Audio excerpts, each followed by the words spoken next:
तो आदाब, नमस्कार, गुड इवनिंग, सत श्री अकाल। एक बार फिर आप तमाम लोगों का स्वागत है क्राइम तक की कहानी के इस एपिसोड में। उम्मीद है पूरी फैमिली अच्छी होगी। कोरोना की रफ्तार बढ़ती जा रही है। हम पूरी दुनिया में अब लगभग पहले नंबर पर हैं, जहां पर डे के हिसाब से जो केसेस हैं वो ज़्यादा बढ़ रहे हैं। अमेरिका और ब्राज़ील को भी हम पीछे छोड़ चुके हैं। लेकिन एक अच्छी चीज़ ये है कि रिकवरी रेट भी ठीक ठाक है। हालांकि कब तक चलेगा अभी मालूम नहीं। लॉकडाउन कई स्टेट्स में है, अलग अलग है। ट्रेन, इंटरनेशनल फ़्लाइट्स अभी तक खुली नहीं है। दिल्ली में जिम खुलना था 5 अगस्त से, वो भी अब पोस्टपोन कर दिया गया है। तो लगभग कोरोना अभी पीछा छोड़ने को ऐसा नहीं लग रहा कि तैयार है। और इसी कोरोना के बीच में बहुत सारी चीज़ें चल रही हैं। एक दिल्ली में बहुत ही अफसोसनाक क्राइम हुआ है, उसके बारे में मैं आपको बताऊंगा आगे। और उसने झकझोर कर रख दिया। उससे पहले अपडेट आपको दे देता हूँ। 10 दिन के बाद रिया चक्रवर्ती पहली बार लोगों के सामने आई। ये 10 दिन मैंने इसलिए कहा कि 25 जुलाई को पटना में एक एफआईआर दर्ज हुई। 27 जुलाई को इस एफआईआर की हकीकत दुनिया के सामने आई, मीडिया में खबर लीक हुई। और 27 को ही पटना पुलिस की टीम पहुंची मुंबई। और 27 की रात को ही वो लोग पहुंच गए थे रिया के घर, बट रिया वहाँ नहीं थी। उसके बाद से रिया गायब थी। आज 10 दिन के बाद दोपहर करीब 12 साढ़े 12 बजे रिया चक्रवर्ती पहली बार नजर आई अपनी फैमिली के साथ मुंबई में ईडी यानी कि इन्फोर्समेंट डायरेक्टरेट के दफ्तर के अंदर। और ईडी ने सम्मन भेज रखा था। पहले 2 और तारीख दी थी, उस पर वो पहुंची नहीं। अब इससे आगे तारीख देने को तैयार नहीं थी ईडी, तो इसके बाद हो सकता था कि गिरफ्तारी हो जाती। तो फिर वो पहुंच गई। लेकिन सवाल ये कि पहले क्यों नहीं पहुंची और आज क्यों पहुंची, उसकी एक वजह थी। इससे पहले ये मामला बिहार पुलिस में एफआईआर दर्ज था, तो बिहार पुलिस के पास और बिहार पुलिस की टीम मुंबई में। तो बहुत मुमकिन है कि सेक्शन को देखते हुए जो एफआईआर में 306 है, किसी को लिए खुदकुशी के लिए उकसाना, तो उसमें नॉन बेलेबल ऑफेंस है। तो बहुत मुमकिन है कि पटना पुलिस रिया चक्रवर्ती को गिरफ्तार कर सकती थी और रिया को भी इस बात का एहसास था। इसीलिए वो अंडरग्राउंड थी, सामने नहीं आ रही थी। लेकिन अब भी यह मामला है, तो अब क्यों आई? तो उसका जवाब ये है कि चूंकि अब पटना पुलिस से ये मामला लेकर, पटना पुलिस का इसमें कोई रोल नहीं है और बिहार सरकार की सिफारिश सीबीआई को दे दी गई। सीबीआई ने एफआईआर भी दर्ज कर लिया, टीम भी बना ली।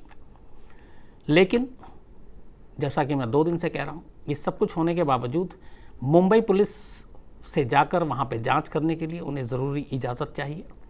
और मुंबई पुलिस तब तक सहयोग नहीं करेगी जब तक कि सुप्रीम कोर्ट का फैसला नहीं आ जाता कि इस केस की जाँच कर कौन रहा है। तो अभी सीबीआई ने बेशक एफआईआर दर्ज कर लिया, टीम भी बना ली है, पर मुंबई पुलिस भी अपनी जाँच कर रही है।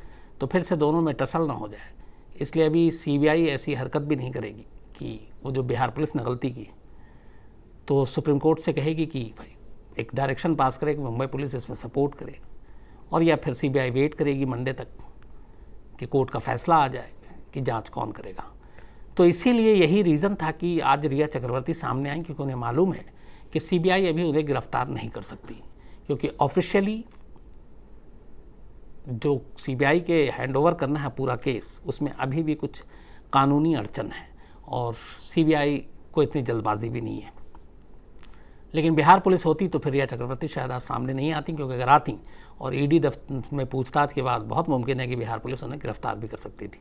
तो गिरफ्तारी की तलवार फिलहाल जो है वो टली, इसीलिए आज वो सामने आई और उनसे लंबी पूछताछ हुई। जो मेन पूछताछ हुई ईडी से में आज, वो बेसिकली जो घूम फिर कर था, वो पिछले 4 से 5 सालों में रिया चक्रवर्ती की ज़िंदगी की कमाई क्या थी, उनकी फैमिली की कमाई क्या थी, फैमिली के बिजनेस क्या थे, खर्च क्या थे, उनके जो इनकम टैक्स रिटर्न है पिछले 4-5 सालों का, वो उन्होंने क्या क्या भरा, कितनी प्रॉपर्टीज़ हैं, ये सारी चीज़ों का डिटेल।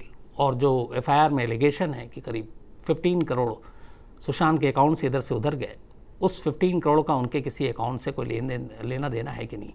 तो सारे डॉक्यूमेंट्स अपने बाकायदा जो उनके सीए हैं वो भी साथ में, उनके साथ वो उनका परिवार पहुंचा और रिया चक्रवर्ती ने बैंक स्टेटमेंट और अपनी सारी जो पूंजी है उसके बारे में डिटेल दी।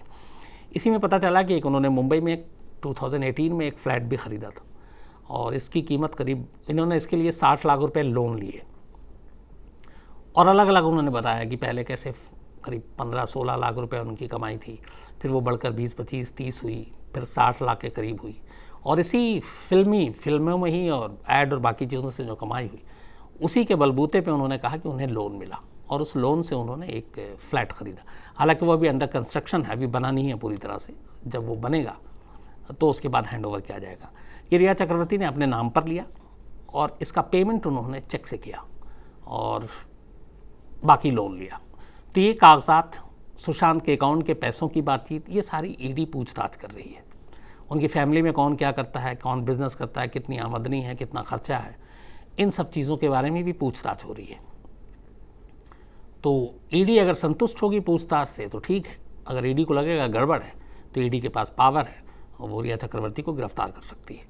लेकिन ये गिरफ्तारी मुंबई पुलिस और सीबीआई जो जांच करे उस गिरफ्तारी से अलग होगी, क्योंकि यहाँ मामला फाइनेंशियल घोटाले या फाइनेंशियल हेरफेर का है, जिसकी जांच सिर्फ ईडी कर सकती है और ईडी के पास पावर है अरेस्ट करने का। लेकिन उधर जो जांच हो रही है और उसमें अगर रिया चक्रवर्ती गुनहगार पाई जाती हैं सुशांत की मौत के लिए, उनको खुदकुशी के लिए मजबूर करने के लिए, तो फिर वो अलग आईपीसी के सेक्शन के तहत गिरफ्तारी होगी। ऐसी सूरत में अगर मान लीजिए कि 1% को ईडी ने गिरफ्तार कर लिया तो क्या होगा, तो फिर मुंबई पुलिस या सीबीआई जो भी होगी वो कोर्ट जाएगी और कोर्ट से रिमांड मांगेगी रिया चक्रवर्ती की कि इस मामले में इस पूछताछ के लिए हमें भी ज़रूरत है रिया चक्रवर्ती की, तो आप हमें इजाज़त दें।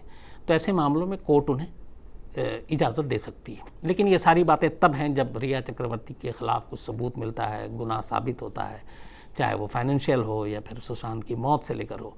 तो अभी ये सब कहना थोड़ा सा बेवकूफ़ी की चीज़ होगी। लेकिन लीगली मैं आपको ये समझाने की कोशिश कर रहा था कि ईडी चाहे तो गिरफ्तार कर सकती है अगर उसे लगता हो कि ये जो सारे डॉक्यूमेंट्स हैं, जो सारे कागजात हैं, ये गलत हैं और जो पैसे के लेन देन हुए हैं वो इलीगल हुए हैं, तो वो सारी चीज़ों को देखते हुए। लेकिन अभी पूछताछ ही चल रही है। तो पहली चीज़ ये थी। दूसरी, आज एक अचानक सारे न्यूज़ चैनल में आपने देखा होगा एक खुलासा हुआ और ये खुलासा ये है कि एक रिया चक्रवर्ती और मुंबई बांद्रा के जो डीसीपी हैं जो इस पूरे मामले की जांच कर रहे हैं, अभिषेक त्रिमुखे, इन दोनों के बीच जो बातचीत हुई उसके कॉल डिटेल्स को लेकर, और इस कॉल डिटेल्स और इस बातचीत को सामने रखकर दो चीज़ें हैं जो कही जा रही हैं। एक, क्या मुंबई पुलिस रिया चक्रवर्ती को शुरू से बचाने की कोशिश कर रही है? दो, क्या मुंबई पुलिस के साथ रिया के रिश्ते इतने अच्छे हैं कि मुंबई पुलिस जानबूझकर उनको थोड़ा ज़्यादा एडवांटेज दे रही है, ज़्यादा उनके साथ मदद कर रही है? तीन, डीसीपी अभिषेक त्रिमुखे और रिया चक्रवर्ती के बीच क्या रिश्ता है? ये सवाल उठाए जा रहे हैं और उठ रहे हैं। तो ये सवाल क्यों उठ रहे हैं उसको जानने से पहले इस सवाल की जड़ में क्या है ये बताता हूँ। रिया चक्रवर्ती के कॉल डिटेल के हिसाब से रिया चक्रवर्ती और डीसीपी अभिषेक के बीच में मोबाइल पर बातचीत हुई। इसमें कुछ व्हाट्सएप कॉल है और मैसेज भी है। 21 जून 21 जून यानी कि सुशांत की मौत के एक हफ्ते बाद, 14 जून को सुशांत की मौत हुई थी। 18 जून को रिया चक्रवर्ती का स्टेटमेंट दर्ज हुआ था। उसके 3 दिन बाद 21 जून को रिया चक्रवर्ती और डीसीपी के बीच बातचीत होती है। 21 जून से लेकर 28 जुलाई तक कुल 4 बार बात होती है रिया और डीसीपी के बीच में। यहाँ इंपॉर्टेंट डेट है इसलिए याद रखिएगा, 21 जून सुशांत की मौत के एक हफ्ते बाद, और लास्ट 18 जुलाई, ये भी इंपॉर्टेंट है, इसको भी याद रखना पड़ेगा। 21 जून को रिया ने डीसीपी को पहला कॉल किया और कुल 28 सेकंड 28 सेकंड बात हुई। 21 जून को फर्स्ट टाइम किया। जून या सुशांत की मौत से पहले रिया और डीसीपी के मोबाइल के कोई ऐसे कॉल डिटेल नहीं है जिससे पता चले कि पहले से एक दूसरे को जानते हैं। तो 21 जून को पहली बातचीत होती है 28 सेकंड की, और इस बार ये जो कॉल किया था ये रिया ने किया था डीसीपी को। 22 जून को डीसीपी ने रिया को मैसेज भेजा। मैसेज में क्या था, टेक्स्ट, ये नहीं मालूम, बट रिया के कॉल करने के नेक्स्ट डे 22 जून को डीसीपी ने मैसेज भेजा। 22 जून को ही फिर डीसीपी ने रिया को कॉल किया मैसेज भेजने के बाद, और 29 सेकंड तक इन दोनों के बीच में बातचीत हुई। पहली बातचीत 28 सेकंड की थी, दूसरी बातचीत 29 सेकंड की। इसके बाद फिर अगले एक हफ्ते तक बातचीत नहीं होती। 1 जुलाई को डीसीपी फिर रिया को कॉल करते हैं और इस बार इन दोनों के बीच 66 सेकंड बातचीत होती है, यानी 1 मिनट और 6 सेकंड। इसके बाद फिर अगले 17 दिन तक कोई बात नहीं होती दोनों में, और 18 जुलाई को आखिरी बार रिया डीसीपी को फ़ोन करती है और इस बार बातचीत 61 सेकंड की होती है, यानी कि 1 मिनट और 1 सेकंड। तो कुल मिलाकर अगर देखें जो 4 बार बातचीत हुई, 1, 1, 2, 1, 3, करीब करीब मान के चलिए 3 मिनट 10 सेकंड के आसपास ये 4 कॉल में बातचीत हुई और कुछ 1-2 मैसेज हुए। अब सवाल ये है कि रिया चक्रवर्ती और डीसीपी के बीच ये 4 बार बातचीत, करीब 3 मिनट 10 या 3 मिनट 15 सेकंड की बातचीत, मैसेज, ये क्या साबित करते हैं? इसी को लेकर 3 सवाल उठ रहे हैं। एक, रिया चक्रवर्ती और डीसीपी एक दूसरे से बात करते थे, एक दूसरे को जानते थे, इसलिए मुंबई पुलिस रिया चक्रवर्ती को लेकर सॉफ्ट कॉर्नर है और रिया चक्रवर्ती को शुरू से इस केस में सस्पेक्ट के तौर पे नहीं देख रही।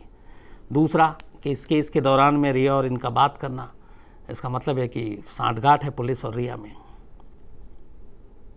तो क्या ऐसा है? अब यहाँ पे 2 चीज़ें, क्योंकि हर चीज़ में तर्क ज़रूरी है, फैक्ट ज़रूरी है। जो कॉल डिटेल है उस कॉल डिटेल के हिसाब से 21 जून से लेकर 18 जुलाई तक बातचीत हुई। 4 बार कॉल हुए, 4 बार दोनों की बातचीत हुई। लेकिन जो बातचीत की टाइमिंग है, मैक्सिमम जो बातचीत हुई है वो 1 मिनट 6 सेकंड हुई है। तो आमतौर पर कोई बहुत क्लोज या जानने वाला होता है वो लंबी लंबी बातें करता है। यहाँ 28 सेकंड, 29 सेकंड, 66 सेकंड और 61 सेकंड शॉर्ट बातचीत है।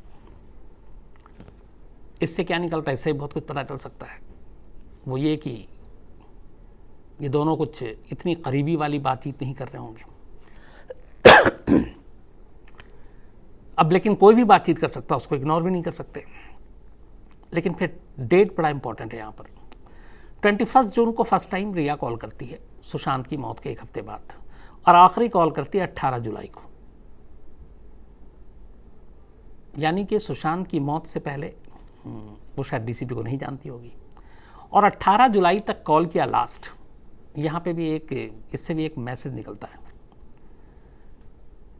14 जून से लेकर 18 जुलाई तक रिया चक्रवर्ती मुंबई पुलिस की सस्पेक्टेड की लिस्ट में नहीं, बल्कि शायद जहाँ तक मेरी जानकारी अभी भी नहीं है।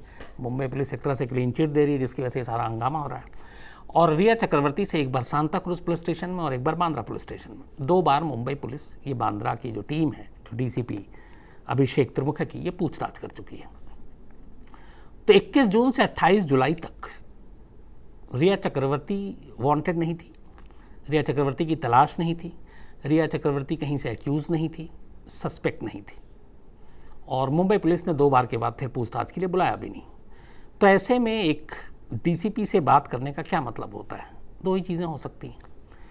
या तो फिर जैसा लोग कह रहे हैं डीसीपी और रिया के साथ सांठगांठ है, दूसरा ये भी है कि सुशांत रिया के बॉयफ्रेंड थे, दोनों शादी करने वाले थे, सुशांत के साथ लिव इन में रह रही थी, सुशांत की मौत हो गई। तो सुशांत की मौत की जांच चल रही है और सुशांत की खुदकुशी की वजह क्या है, ये जानने के लिए भी एक सुशांत का कोई भी करीबी उस पुलिस अफसर से को फ़ोन करके पूछ सकता है कि इस केस में क्या हुआ। या ये भी हो सकता है कि शायद और कोई जानकारी हो जिसको मांगा गया हो, जिसको कहा गया और उसके लिए फ़ोन किया गया। तो ये दोनों चीज़ें हो सकती हैं। तो इसमें कुछ अटपटा कुछ नहीं है। इसलिए नहीं है कि जब तक ये दोनों के बीच 21 जून से 18 जुलाई तक बातचीत हुई तो रिया कहीं से भी कल्प्रिट नहीं है कानून की नज़र में, पुलिस की नज़र में। तो वो कॉल कर सकती है और पुलिस अफसर से बात कर सकती है, उसका राइट है।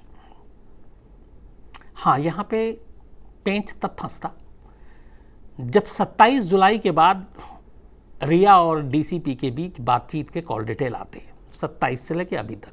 तो क्यों पेंच फंसता? इसलिए कि बिहार पुलिस की टीम मुंबई गई, रिया गायब, रिया मिल नहीं रही है, मुंबई पुलिस ने बताया हमें नहीं पता है, और रिया गायब है।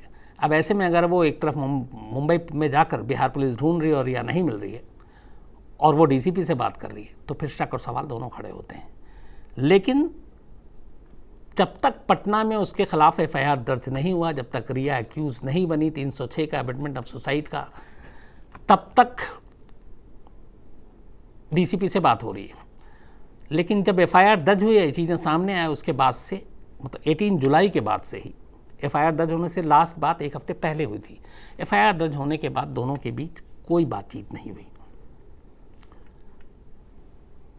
तो अब इसको आप दोनों सूरत में ले सकते हैं। इस बातचीत को दोनों के रिश्ते के तौर पे ले सकते हैं। इस बातचीत को आप ये भी ले सकते हैं कि मुंबई पुलिस और रिया में साठगांठ है, और इस बातचीत को आप इस तरीके से भी ले सकते हैं कि रिया चक्रवर्ती इस केस से जुड़ी जानकारी के लिए एक डीसीपी को, जो इस केस के आईओ है, जो जांच करने के मुखिया है वहाँ पे, उनसे बात करके कुछ जानकारी हासिल कर रही है। दोनों चीज़ें हो सकती हैं। तो ये 4 कॉल डिटेल के ये पहलू हैं।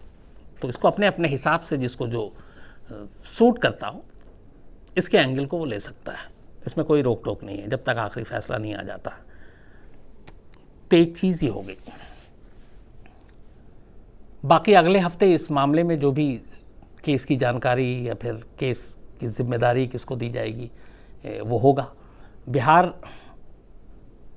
जो पुलिस है, बिहार पुलिस और बिहार सरकार के संपर्क में है सीबीआई की टीम, तो वो होगा। ईडी वाले पे अभी क्या होता है इस पे नज़र रखनी ज़रूरी होगी, क्योंकि ईडी का मामला भी थोड़ा है। अगर फाइनेंशियल हेरफेर घपला हुआ है, सुशांत के अकाउंट से इधर उधर चीज़ें हुई हैं, तो ये सारी चीज़ें भी बड़ी इंपॉर्टेंट माने रखती हैं इस केस में। इसको एक दूसरा एंगल दे देती हैं, तो उस पर भी नज़र रहेगी।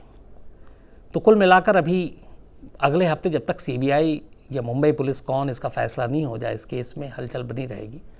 एक बार अगर ये सीबीआई को केस सौंप दी गई, ऑफिशियली चली गई, तो मुझे लगता है फिर 1-2-3 महीने के लिए केस शांत हो जाएगा, ठंडे बस्ते में रहेगा।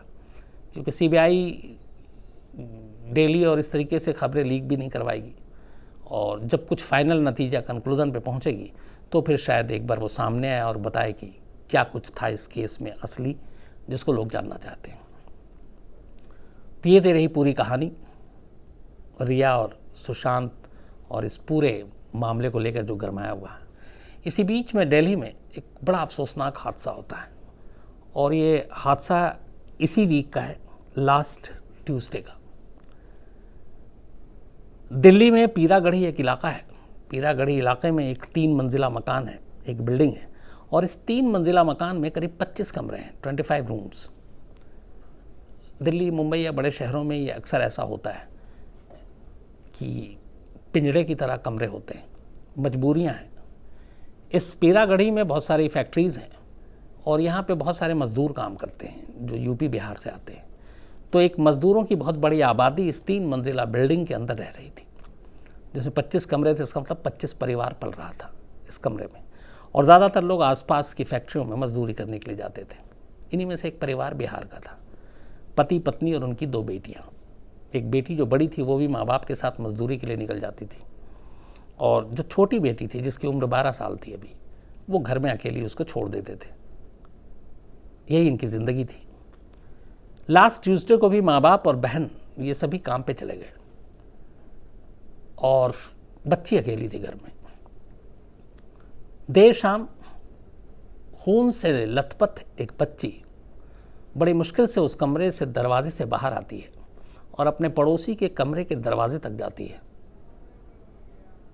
हिम्मत नहीं थी कि वो, एक तो बच्ची है, आवाज़ थी और ज़ख्म इतने थे, लेकिन दरवाजे पे जाती है, कुछ ऐसा इशारा देती है, दरवाज़ा खुलता है, पड़ोसी एक महिला बाहर आती है। बच्ची को देख के उस महिला की हालत ख़राब हो जाती है। उसके जिस्म से बुरी तरह से खून गिर रहा था, बच्ची बोलने की हालत में नहीं थी, और वो बस महिला बाहर आती है और वो बच्ची देखती है, और उसके बाद बच्ची बेहोश हो जाती है। शायद बस किसी तरह उसने अपनी सारी हिम्मत बटोर कर घर के दरवाजे से बाहर तक आई थी, ताकि उसके ज़ख्म और दर्द को किसी तक पहुंचाया जा सके। महिला देखकर घबरा जाती है, फ़ौरन वो 100 नंबर पे कॉल करती है, पुलिस आती है। पहले पास के एक सरकारी अस्पताल में बच्ची को ले जाया जाता है। ज़ख्म इतने ज़्यादा गहरे और ऐसी ऐसी जगह पे थे कि अस्पताल के डॉक्टर भी परेशान हो जाते हैं। जहाँ जहाँ वो टाँके लगाकर सिल सकते थे सिलते हैं, तो उन्हें लगता है कि उनके बस की भी बात नहीं है। उसके बाद वो फ़ौरन उसको एम्स ट्रांसफ़र कर देते हैं। बच्ची को एम्स ले जाया जाता है और वहाँ पे इलाज चल रहा होता है। इस दौरान में दिल्ली वुमेन कमीशन, दिल्ली सरकार को इन चीज़ों का पता चलता है। मुख्यमंत्री अरविंद केजरीवाल भी पहुँचते हैं एम्स। महिला आयोग की जो अध्यक्ष हैं स्वाति जय हिंद, वो जब पहुंची और उन्होंने बातचीत की और जो जानकारी दी, तो रोंगटे खड़े हो गए। उस बच्ची के साथ रेप हुआ था, और न सिर्फ रेप हुआ बल्कि शायद उसके साथ वैसा ही कुछ हुआ जैसा निर्भया के साथ हुआ था। दहला देने वाली हैवानियत, जिसको सुनने का भी मन ना करे, इसलिए मैं उसको बोलूँगा भी नहीं आप लोगों से। बस ये समझिए कि शायद जो निर्भया के साथ हुआ, वो एक 12 साल की मासूम बच्ची के साथ। उसकी हालत बेहद नाजुक है, जो सर्जरी थी वो भी हो चुकी है, बच्ची बचेगी भी कि नहीं इसकी कोई गारंटी नहीं है, पर एम्स में है, दुआ सब यही कर रहे हैं। लेकिन कई लोग ये भी कह रहे हैं कि पता नहीं इसको बचना चाहिए भी कि नहीं, क्योंकि बहुत सारे ऐसे ज़ख्म हैं जो उसके ठीक होने के बाद भी शायद ताउम्र ठीक ना हो, और ये उसी यौन शोषण से जुड़ी हुई चीज़ें हैं। पुलिस पे दबाव आता है। पुलिस अब बच्ची के साथ जो जुल्म हुआ उसकी कहानी सुनने के बाद जो भी सुनता है वही बेचैन हो जाता है। पुलिस तलाश करती है, उस कॉलोनी के बाहर, उस बिल्डिंग के बाहर कुछ सीसीटीवी खंगाले जाते हैं। एक सस्पेक्ट दिखाई देता है जो वहाँ पे नहीं होना चाहिए, या जिसको आसपास के लोग भी नहीं पहचानते, ना वो रहता था वहाँ पे। उसकी तलाश शुरू होती है। बाद में पुलिस उस तक पहुँचती है। 33 साल का एक लड़का था जो पुराना क्रिमिनल मर्डर के केस में एक बार जेल भी जा चुका है। दिल्ली पुलिस ने उसे पकड़कर दावा किया कि यही वो वहशी है जिसने उस बच्ची के साथ रेप किया है, और 2 दिन के बाद उसको गिरफ्तार किया गया, यानी कल थर्सडे को। बाकी अभी जांच चल रही है, और पुलिस की इस गिरफ्तारी पे भी कितना सच है कितना झूठ है, कहीं दबाव में गलत को तो नहीं पकड़ा, असली बलात्कारी घूम तो नहीं रहा, ये भी चीज़ें चल रही हैं। दिल्ली सरकार ने 10 लाख रुपए इस बच्ची के परिवार की सहायता के लिए दिया है, और बच्ची का एम्स में इलाज चल रहा है। दुआ कीजिए कि वो अच्छी हो जाए, और उसके परिवार के लिए भी दुआ कीजिए। लेकिन ऐसी चीज़ें सुनकर, ये ऐसी खबरें मतलब दहला के रख देती हैं। हमेशा ये होता है कि ऐसी चीज़ें ना हो, लेकिन क्या करें, फिर भी होती हैं। तो बस इतना ही आज। कल मुलाकात होगी आपसे रात 9 बजे फिर किसी नई कहानी के साथ। अपना ख्याल रखिएगा। Thank you very much.